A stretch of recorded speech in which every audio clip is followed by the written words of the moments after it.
विधायकों ने श्री जयराम ठाकुर जी के नाम का प्रस्ताव किया और विधानमंडल के अनेक विधायकों ने इस नाम का समर्थन किया है। कोई प्रस्ताव दूसरा सामने विद्यमान नहीं है, इसलिए श्री जयराम ठाकुर जी को विधानमंडल दल का नेता घोषित किया जाता है।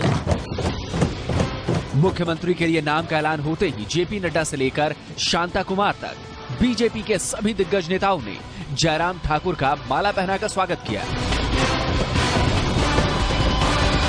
जयराम ने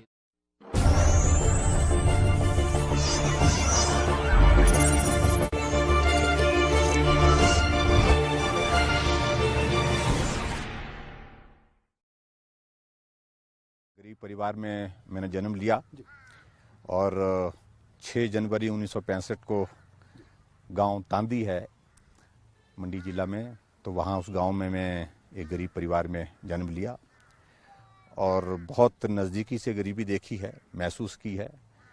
और उसके बाद अपनी पढ़ाई मैंने प्राथमिक पाठशाला कुरानी जो पढ़ता है, हमारे घर के नज़दीक पढ़ता है, गांव के नज़दीक पढ़ता है, वहाँ से की। और उसके बाद मिडिल के लिए 8वीं की परीक्षा के लिए हम थुनाग जो हमारा पड़ता है तहसील हेडक्वार्टर वहाँ पर, और उसके बाद फिर हाई स्कूल की शिक्षा मैंने बक्सार से हासिल की जी। और उसके बाद अगली पढ़ाई के लिए मैं जो है वो मंडी डिग्री कॉलेज में मैंने प्रवेश लिया। उसके बाद मंडी कॉलेज में मैंने ग्रेजुएशन किया। पोस्ट ग्रेजुएशन के लिए पंजाब यूनिवर्सिटी चंडीगढ़ वहाँ पर गए और वहाँ पर भी पढ़ाई की। इन सारी बातों को करने के पश्चात जो है आज मैं यहाँ इस विधानसभा क्षेत्र का प्रतिनिधित्व करते हुए जो है मुझे गौरव है कि ऐसी धरती जहाँ देवी देवताओं का वास है और ख़ास तौर से जहाँ शिकारी माता का आप जिक्र कर रहे हैं जी बिल्कुल, और उनके प्रति क्योंकि मेरी कुल देवी है और उनके प्रति मेरी श्रद्धा है और अगाध श्रद्धा मेरी नहीं, आज पूरे हिमाचल प्रदेश के अलावा बाहर के दूसरे जिलों से, दूसरे प्रदेशों से लोग यहाँ पर माँ का आशीर्वाद लेने के लिए आते। क्या बचपन से ही राजनीति की ओर मुड़ गए, झुकाव था, वो मुड़ कब आया? नहीं, राजनीति में मेरी कोई पृष्ठभूमि इस प्रकार की कभी नहीं रही, पारिवारिक भी नहीं रही। और ये सारा घटनाक्रम घटित हुआ, हालांकि मैं बहुत राजनेताओं को बहुत अच्छा नहीं मानता था और मुझे इस बात को लेकर के खुद मैं महसूस करता हूँ इस बात को।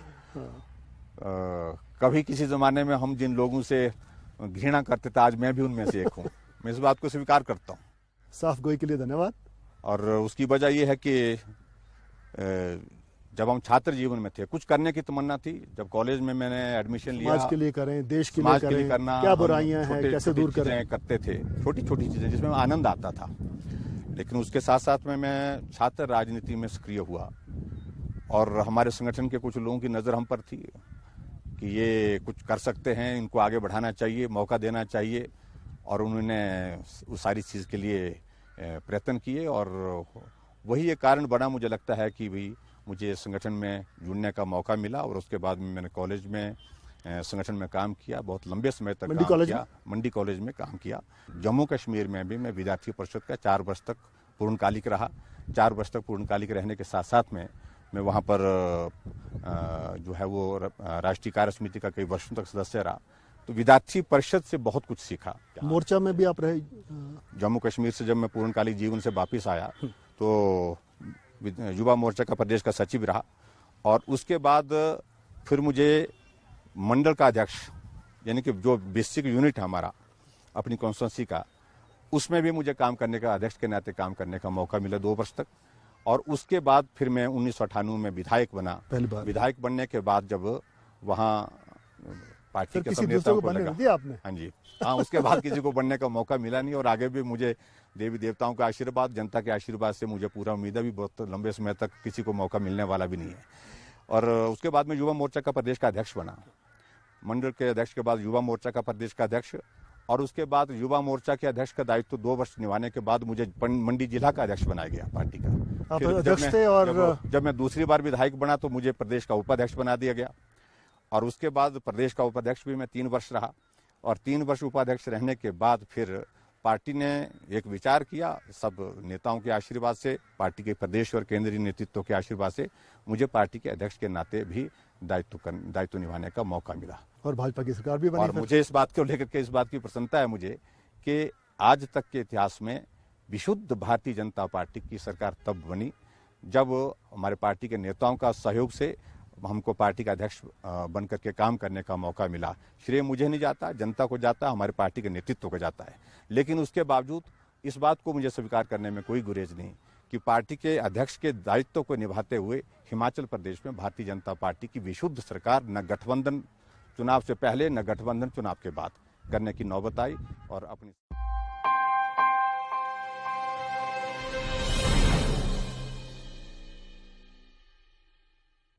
हिमाचल प्रदेश के 13वें सीएम के रूप में जयराम ठाकुर ने शपथ ली है। इस मौके पर प्रधानमंत्री नरेंद्र मोदी सहित 13 राज्यों के सीएम मौजूद रहे। हिमाचल में बीजेपी को जीत दिलाने के बाद सीएम पद को लेकर कई नामों पर चर्चा हो रही थी, लेकिन आखिरकार मोहर जयराम ठाकुर के नाम पर ही लगी। जयराम बीजेपी के आला कमान से लेकर पीएम नरेंद्र मोदी की पहली पसंद बताए जाते हैं। हिमाचल के नए सीएम का जीवन काफी सादगी भरा है। ठाकुर भले ही हिमाचल प्रदेश के मुख्यमंत्री बने हों, लेकिन उनका कनेक्शन कर्नाटक से भी है, क्योंकि उनकी पत्नी साधना ठाकुर कर्नाटक के शिवामोगा से आती हैं। जयराम और साधना की लव स्टोरी भी बेहद दिलचस्प है। खबर के मुताबिक दोनों की मुलाकात कॉलेज के दिनों में हुई थी। उस वक्त साधना एबीवीपी की तेज तर्रार मेंबर हुआ करती थी और वहीं जयराम जम्मू कश्मीर में बीजेपी के लिए सक्रिय थे। राजनीति के दाव पेच के बीच दोनों का प्यार परवान चढ़ा। आज इस सुखी परिवार में 2 बेटियां हैं। आपको बता दें कि शादी के बाद साधना राजनीति से दूर रही। पेशे से डॉक्टर साधना आज भी ब्लड डोनेशन और हेल्थ कैंप लगाती हैं। शादी के बाद से दोनों हिमाचल में ही रह रहे हैं।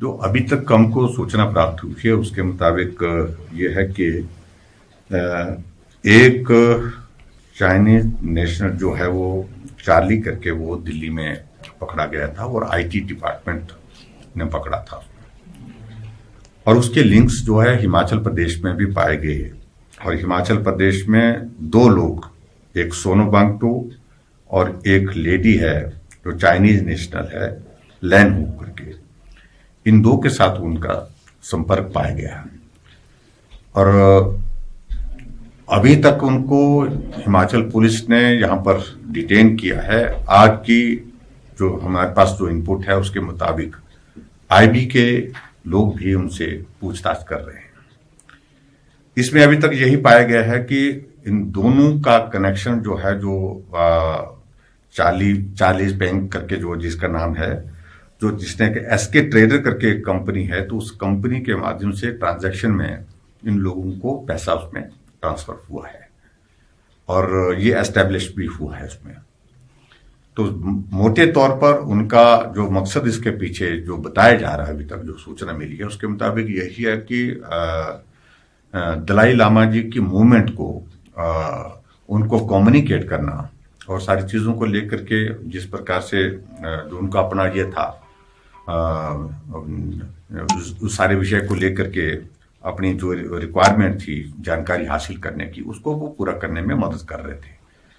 अभी फिलहाल जो है इन दोनों को डिटेन किया है और डिटेन करके इनसे दोनों से गहन पूछताछ हो रही है और बाकी इंफॉर्मेशन जो भी मिलेगी उस बात को हम बाद में शेयर करेंगे। लेकिन फिलहाल मैं इतना जरूर कहना चाहता हूं कि हिमाचल प्रदेश में दलाई लामा जी की सुरक्षा व्यवस्था वो हमने और ज्यादा मजबूत करने के लिए कहा है।